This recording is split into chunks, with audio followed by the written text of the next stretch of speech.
First of all, we work with green materials, which mean they are abundant and non-toxic. And also we work with green technologies because we need to process the materials to make devices, to make sensors. And also in terms of technologies, we are looking for simple and low energy processes. Besides that, the final goal is the comfort and welfare for all. Goods must be cost effective and eco-friendly.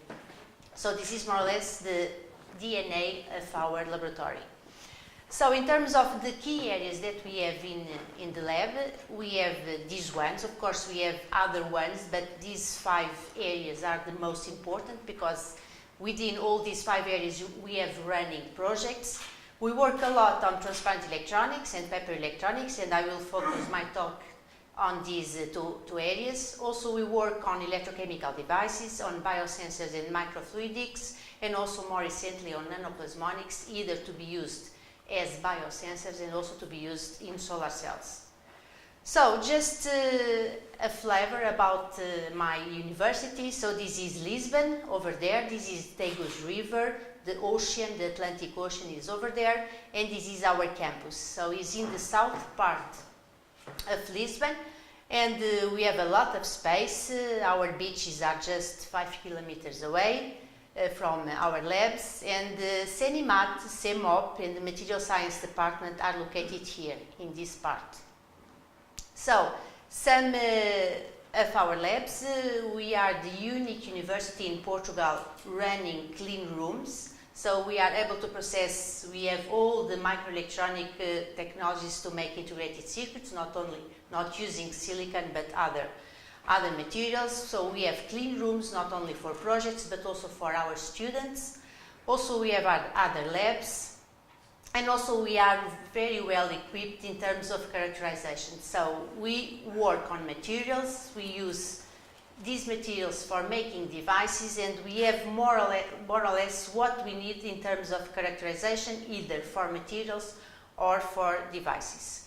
So some examples of some sputtering systems that we have installed in our clean rooms. And also this is the nanofabrication lab. This is the unique SEM-FIB existing in a Portuguese university, and this was acquired with the grant that I received from ERC in 2008. So, and going to transparent electronics, maybe the best way is to ask you or to tell you what is transparent electronics. What is something that is simultaneous, transparent, and we have some electronics inside.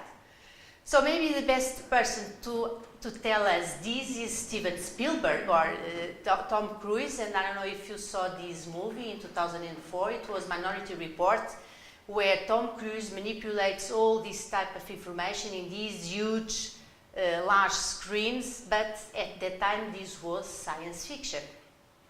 But sometimes it's quite important to read and to have some science fiction, and for us this is quite important because we can think in alternatives and new materials to produce new materials and to produce new devices.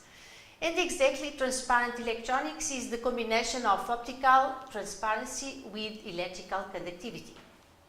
And as you know, for example, metals, they have a very high conductivity, but they are opaque, they are not transparent. So, the glasses, the windows are transparent, but they are insulators. So, what we are able to do? So, we combine both properties of metals and of glasses in one material. And these particular materials, they combine both properties that apparently are opposite. So, and for example, just for you to have an idea about the importance of these materials, these transparent materials and transparent devices, as you will see in a couple of minutes, they are quite important for the display industry, for the display area. And for example, maybe you are familiar with these two pictures. They were taken at the Vatican in St. Peter's Square in 2005 for the election of Pope Benedict, and more recently in 2013 for the Pope Francis. And as you can see here, these are not candles, these are devices, so mobile phones or iPads. Just for you to have an idea in terms of the importance that the displays play and have in our society.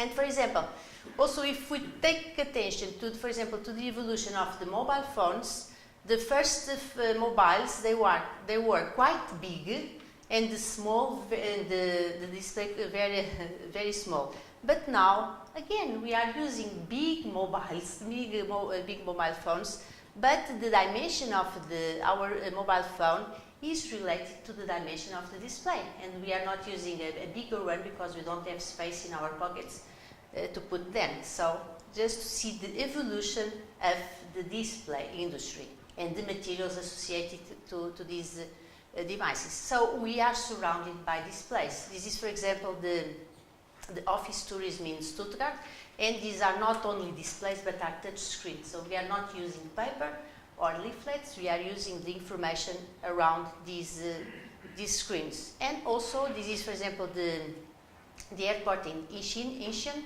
in Seoul, and you can see these new OLED curved displays using these new technologies. So in order to reach this type of applications, we need to use other materials, we need to exploit not only other materials but also other technologies.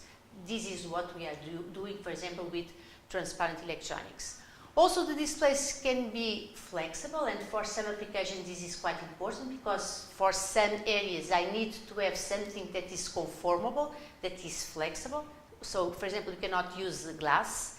And more recently, we can have windows or displays like this one. This was presented last year, and this is a window, but simultaneously is a display and is transparent. So this is the new generation of displays based, for example, on OLED technology.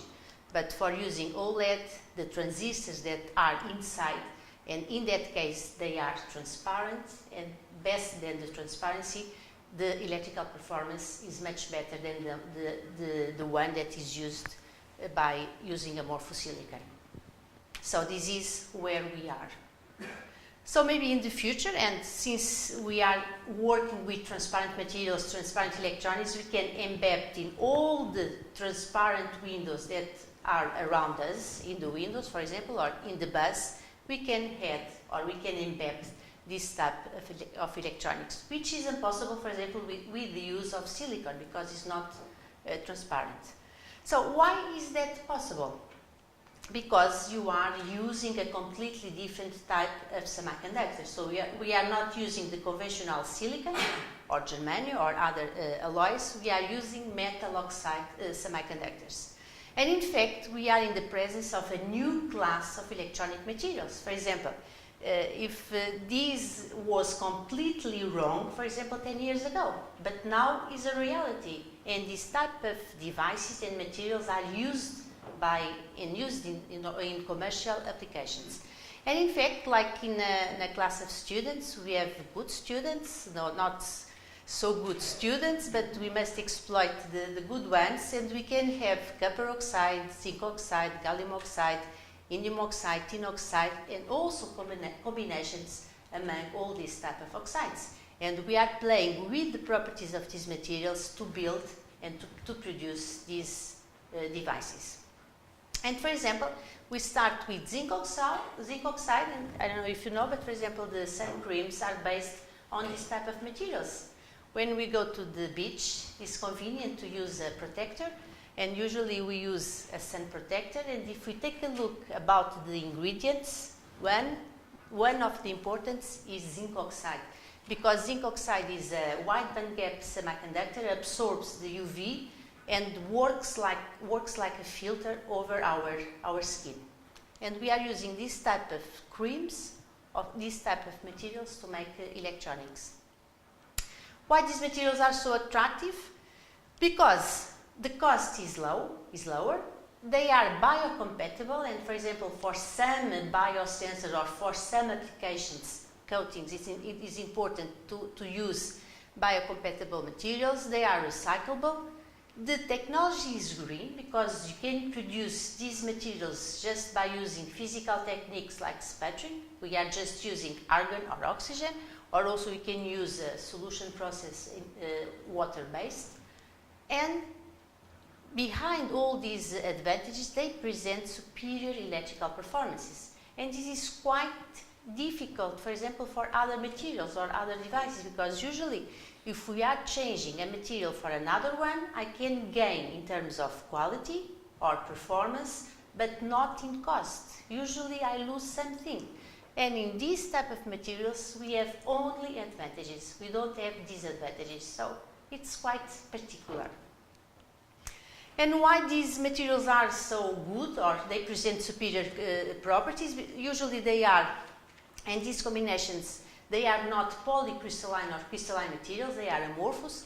And since they are not like covalent semiconductors, they are more ionic semiconductors. Since we have these large orbitals, even with the material presenting some disorder, in this type of material, the disorder do not compromise the electrical performance. So usually in covalent semiconductors like silicon, an amorphous silicon presents lower properties. For example, the mobility is much lower than in the crystalline part. In the case of these oxides, these metal oxides, the disorder do not affect the electrical properties. So they are amorphous, which is a huge advantage because I'm not limited to grain boundaries for large areas. This is quite convenient to use an homogeneous material. In terms of applications, of course, the priority is in the area of displays, all the displays that we are using in our computers, in our televisions, in our mobiles. And for example, if we compare the properties of these oxides with the other available technologies, based, for example, on amorphous silicon, polysilicon, or organics, if you take a look, so here we have some properties, and one of the most important are the mobility. It works like a figure of merit of this type of device. If you compare, for example, with the oxides, I can reach mobilities up to 100 square centimeter per volt per second, and for example with organics is rather limited. With amorphous silicon the maximum is always 1, so in that case I can increase the velocity more or less 100 times more. So they have much more advantages than, for example, the other available technologies. So at this moment this is already adopted, for example in the big companies, Samsung, LG, and other companies working with the displays. They are already using this type of materials, especially for OLED displays, and they are using gallium indium zinc oxide. Of course, they have a lot of advantages, especially a high resolution. We have transparent materials, so we are not limited to dead areas because the device is transparent, a high mobility, low power consumption, and also low noise interference, especially if you are using touch screens.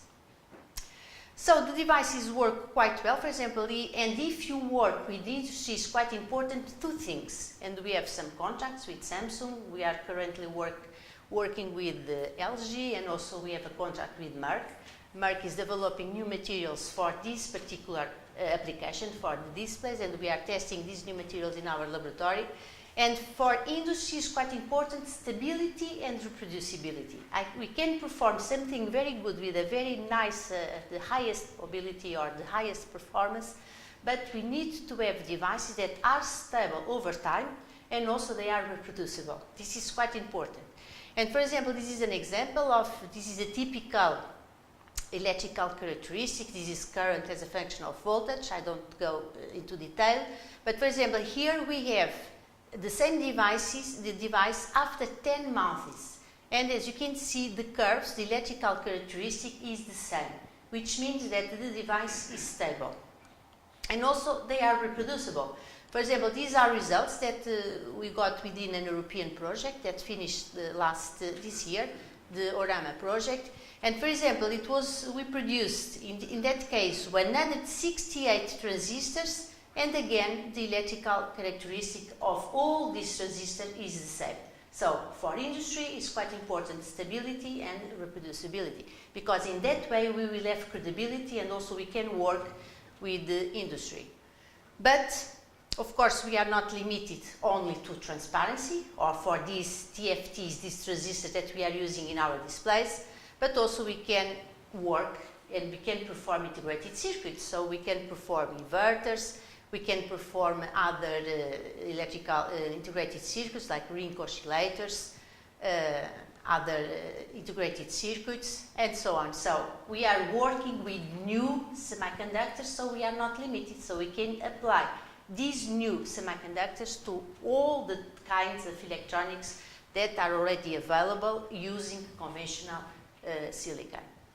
And also if we are looking for the new challenges like the Internet of Things, we need to use and to think on low-cost electronics, because if we want to put electronics or communication around all the products, of course we cannot use the conventional microelectronics because the cost is quite high. So we need to look for alternatives, and one of the possibilities is the use of these metal oxides. So what's next? Of course, if we want to reduce costs, sometimes it's more difficult to reduce the cost of a material because gold or zinc, the cost is there, so I cannot reduce the cost of the material, but I can reduce the cost of the technology, because if I use another type of technology, especially the processing technology, I can reduce the cost of the final product.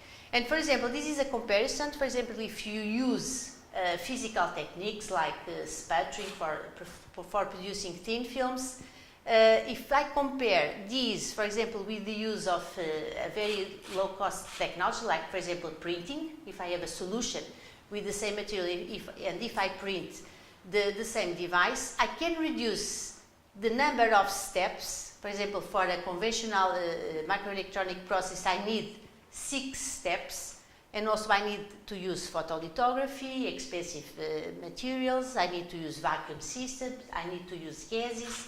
So I can reduce the cost up to 64% if I'm using a low-cost processing technology like a printing, like the printers like the inkjet we have in our offices. And this is what we are doing more recently. So instead of using a physical process, we are using a solution process. And also this is the trend all over the world. For example, this is just a summary of some of the papers published in the last years using solution process for producing the same devices. And what we observe is that usually we have always a limitation by using a solution process. So I need to use temperature because I need to promote the chemical reactions, I need to evaporate some of the solvents, and the temperature is always an issue. But all over the years, what we observe is a decrease in the temperature, for example, using a sol gel or another chemistry-based process. And simultaneously, what we observe is, besides decreasing the final processing temperature, we observe an increase in terms of the mobility. And as I mentioned, the mobility works like a figure of merit. So I can decrease the temperature and increase the performances of the devices. So, and we succeed, for example, to combine not only temperature, but if we combine temperature, for example, with UV radiation, we can produce the same devices as I presented before at a very low temperature, for example, 150 degrees, which is, for example, compatible with the use of flexible polymeric substrates. And this is an example of a flexible device, TFTs, with all the layers produced by a chemistry one. So what we are looking for this type of oxides, instead of using the conventional integration, where I have different devices and I integrate all of them to make some functions, here with the oxides we can exploit the different properties of these oxides, and I will integrate functions in the same device. Not different devices for a function, but I will integrate. This is a new concept that is only possible with the use of these advanced materials. So now I switch to the second part of my talk on paper electronics briefly. So I will explain you what is paper electronics. And again, so science fiction is quite important, and as Spielberg and the Minority Report was important for transparent electronics, for paper electronics also, Harry Potter was important for this area. And taking some ideas of these things, we developed paper electronics. And also paper electronics is quite important because this is what we are producing today. This is what is called high-tech trash. So today we are producing a lot of this high-tech trash and we don't know what to do with it, with these type of things. And this is not the best way for recycling all this high-tech trash. Also, this is equal, this is not the best solution. We don't want to have these type of things. Of course, paper electronics will not change all these things. The idea is not to change the world, but we can change the world of some persons. This is the message. And what we have, we are not solving this problem, we are delocalizing this problem for other parts of the earth. So we are exporting this high-tech trash for Africa, India and China. And also another problem besides this high-tech trash is the packaging. We are also facing some big problems with plastics in the oceans, and we dump 8 million tons of plastic into the ocean each year. So this is the places where we have this agglomeration of all these plastics due to the currents.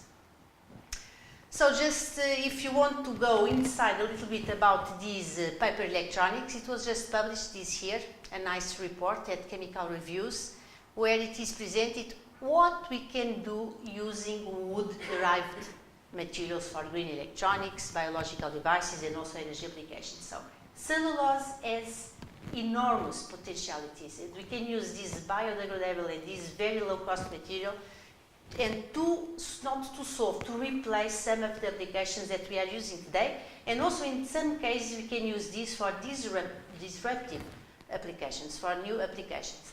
And in fact, in 2008 we produced the first paper transistor. And we call it just an interstrate structure because what we have done, we are surrounding by e-things, the e-book, the e-paper, the e-something. But since we want to use paper, cellulose paper, instead of an electronic component, we switch the E from left to right. So instead of using e-paper, we have paper E. And even we have a brand which is Paper E, Green Electronics for the future.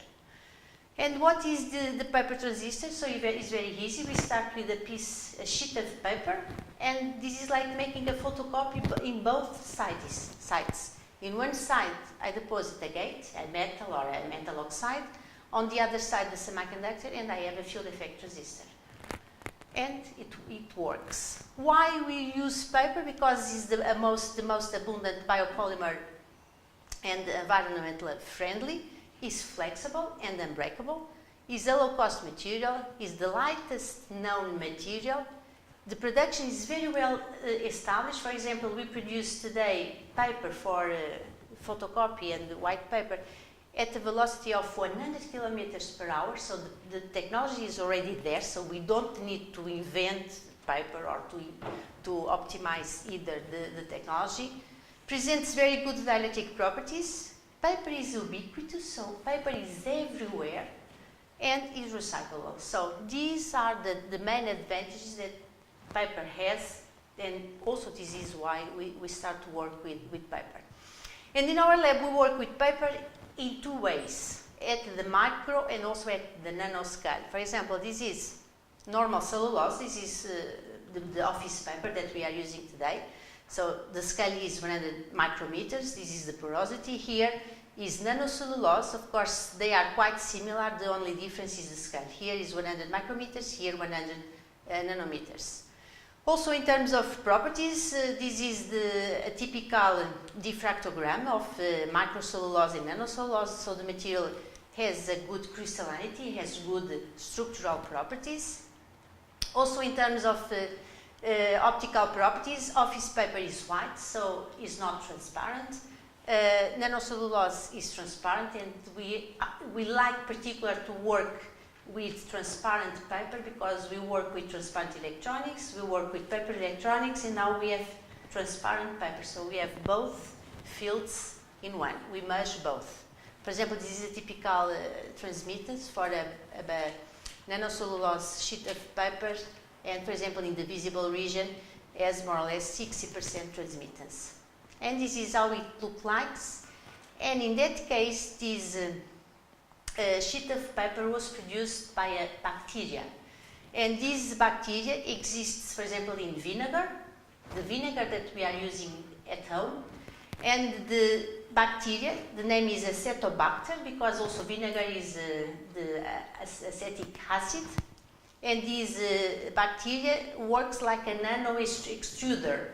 From the pores of the membrane, she is producing these nanofibers of cellulose.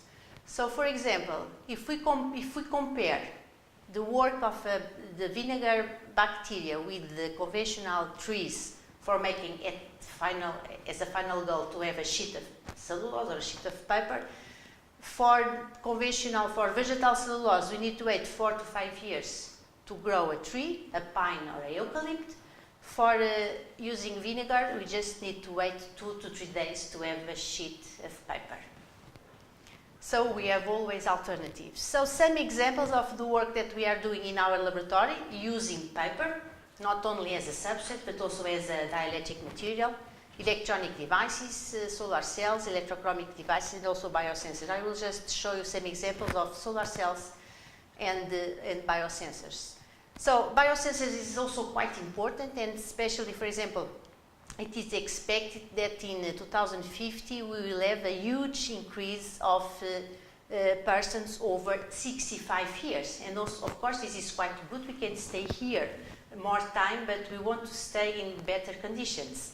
So we need to have other diagnostic tests, other type of biosensors that can help us during our stay here. So, and for example, if we take a look on biosensors, even we can say that biosensors is a multi-billion market. Of course, 90% of the available biosensors are for glucose, but also we are still looking for a huge increase, around 8 to 10% for each year, for other types of sensors.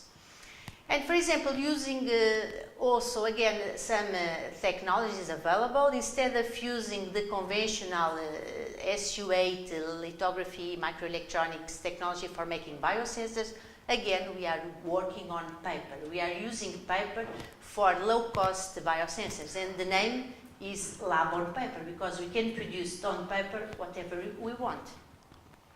And this is very low-tech if you want. We are just using a printer based, this is from Xerox, and the ink inside is wax. And we print the wax, we put the sheet of paper on top of a hot plate at 140 degrees for 2 minutes. The wax melts, diffuses along the sheet of paper, and I will create inside the paper hydrophobic barriers. So I can perform a microfluidic inside the paper. So in these videos you can see in more detail. This is just water with a blue dye. And here on the right is a real test for glucose. You can see that liquid goes through these regions, because these other parts of the paper are protected with wax. So we can produce in a very nice and easy way biosensors. This is for glucose here. This is a colorimetric sensor. Also, we don't need to supply energy. We don't need to use the battery. And at the end, I just burn the biosensor, the device, and I don't have contamination problems. So this is some examples for these sensors. Also, by using a software, even using in our mobile phones, we can take an idea, or we can evaluate, quantify the concentration of glucose. Also solar cells, we start to work with the Tetra Pak, because the Tetra, we want to use these electronics for intelligent packaging, and the packages, besides all the electronics need to be powered.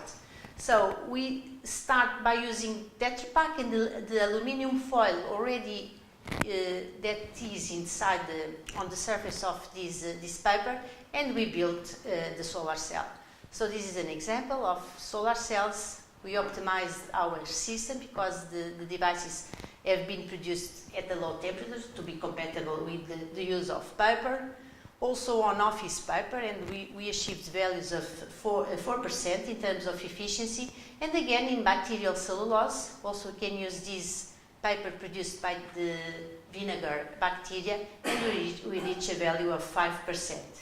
So here just an example where we test the solar cells outside our laboratory. So we have a lot of sun in Portugal, so we don't need to use our sun simulator. Also we can test the devices outside just to see that they work in outdoor conditions.